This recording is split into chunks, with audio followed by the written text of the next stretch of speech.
नमस्कार मंडळी, आज परत एकदा नवीन रेसिपीसोबत तुम्हा सर्वांचं स्वागत आहे तुमच्या लाडक्या डिलिशियस डायरीजमध्ये. आज आपण जाणून घेऊया गव्हाचे मोदक आपण बनवायचे कसे. सगळ्यात सोपी पद्धत आहे गव्हाचे मोदक बनवण्याची. चला तर आपण जाणून घेऊया. या ठिकाणी मी घेतलं आहे 1 वाटी गव्हाचं पीठ, जे चाळून घेतलं आहे. गूळ, खोबरं किस, साधारणतः 4 चमचे तूप आणि बदामचे जाड काप. चला तर सुरुवात करूया. सर्वप्रथम मी आपला पॅन घेतलेला आहे आणि त्यामध्ये तूप गरम करून घेऊयात आपण. तूप आपलं छान गरम झाल्यानंतर आपण त्यामध्ये टाकणार आहोत गव्हाचं पीठ. गव्हाचं पीठ आपल्याला छान भाजून घ्यायचं आहे. गव्हाचं पीठ जोपर्यंत लालसर होत नाही तोपर्यंत आपण त्याला ह्या ठिकाणी परतवून घेणार आहोत. आपल्याला सुरुवातीला त्यामध्ये तूप मिक्स करण्यासाठी त्याला व्यवस्थित कालवून घ्यायचं आहे, कारण की त्यामध्ये कुठल्याही प्रकारच्या गाठी तयार व्हायला नकोत. आपलं पूर्णतः जे पीठ आहे व्यवस्थित भाजलं गेलं पाहिजे. पूर्ण पिठामध्ये आपलं तूप मिक्स होणं खूप जास्त गरजेचं असतं. लक्षात घ्या, बेसिक आपलं जेव्हा पीठ व्यवस्थित भाजलं जाईल तेव्हाच आपल्या मोदकाचा बेस हा एकदम प्रॉपर तयार होणार आहे. मोदकाला चव लागणार आहे. गव्हाचं पीठ मेन इन्ग्रेडियंट असल्यामुळं आपण त्याला व्यवस्थित त्याच्यावरती फोकस करून नीट भाजून घेणार आहोत. 1-2-3 मिनटं त्याला छान लालसर होईपर्यंत आपल्याला भाजून घ्यायचं आहे. बघू शकताय, जसं जसं आपलं पीठ भाजत आलेलं आहे तसं तसं त्याचा रंग बदललेला आहे. आपलं गव्हाचं पीठ व्यवस्थित भाजून झालेलं आहे. या ठिकाणी आता आपण त्यामध्ये खोबरं किस घालून घेणार आहोत. खोबऱ्याचं किस आपण जे माप घेतलं होतं त्यानुसार घालणार आहोत. जाडसर आपले घेतलेले ह्या ठिकाणी बदामचे काप पण घालणार आहोत. जर तुम्हाला फ्लेवरसाठी ॲड करायचं असेल तर तुम्ही इलायची पावडर देखील या ठिकाणी वापरू शकतात. आपल्याला हे सर्व आता एकजीव करून घ्यायचं आहे. खोबरं किस आणि बदामाचे काप आपण व्यवस्थित त्यामध्ये मिक्स करून घेणार आहोत.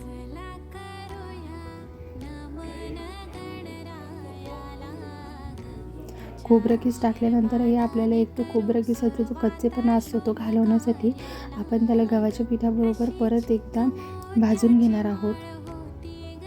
ज्या वेळेला आपल्याला त्या खोबरं किसाचा स्मेल येईल एक भाजल्यासारखा, त्यावेळेला आपण समजून घ्यायचं की आपलं मिश्रण हे पूर्णतः तयार झालेलं आहे भाजून.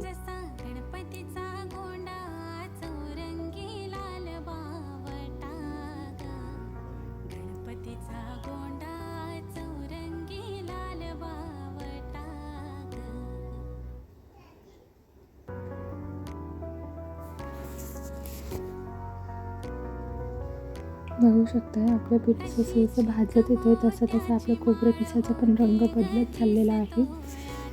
आपलं पीठ या ठिकाणी पूर्ण भाजून तयार आहे.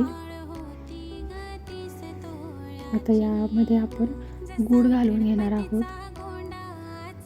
गूळ आपण ज्या वेळेला घालतो त्यावेळेला आपल्याला गॅसची फ्लेम ही बंद करायची आहे आणि आपला गूळ हा आपल्याला हळूहळू जे आपलं गरम मिक्सचर तयार झालेलं आहे त्यामध्ये आपल्याला हळूहळू त्याला एकजीव करून घ्यायचा आहे.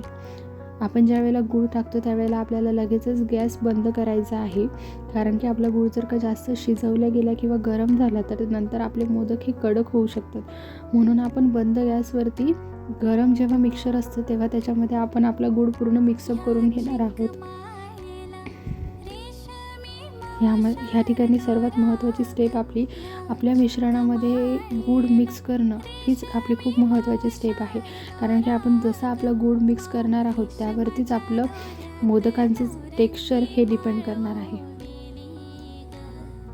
बघा, आपल्या ह्या ठिकाणी पूर्ण मिश्रणामध्ये गूळ एकजीव होतं आहे.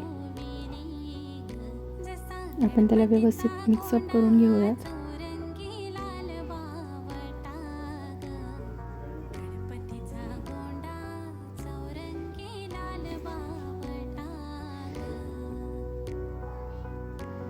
आपला गूळ पूर्ण मिक्स करून झालेला आहे.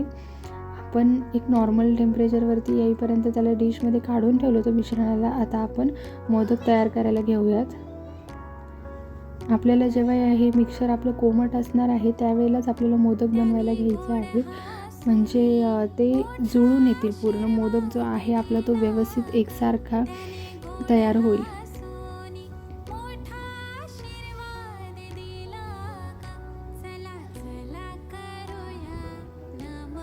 हे मोदक खायला खूप चवदार लागतात आणि खूप सोप्या पद्धतीने बनतात सुद्धा. म्हणजे आपण 10 दिवस विचार करतो की बाप्पाला कोणते वेगळ्या वेगळ्या पद्धतीचे मोदक खायला द्यावे, तर त्यातलाच हा प्रकार आपण ट्राय करू शकतो.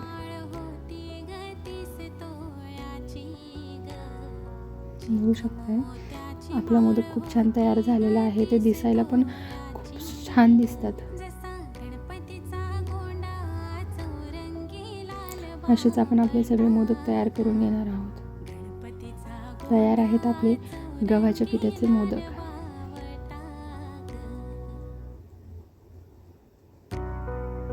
अशाच नवीन नवीन रेसिपीज बघण्यासाठी डिलिशियस डायरीजला सबस्क्राईब करायला विसरू नका.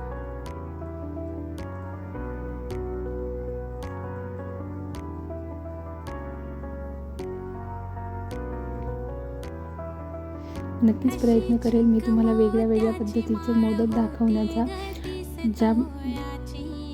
ज्यानुसार तुम्ही 10 दिवस गणपती बाप्पाला वेगळ्या वेगळ्या प्रकारचे मोदक देऊ शकाल नैवेद्यामध्ये. त्याकरता डिलिशियस डायरीजला सबस्क्राईब करून ठेवा.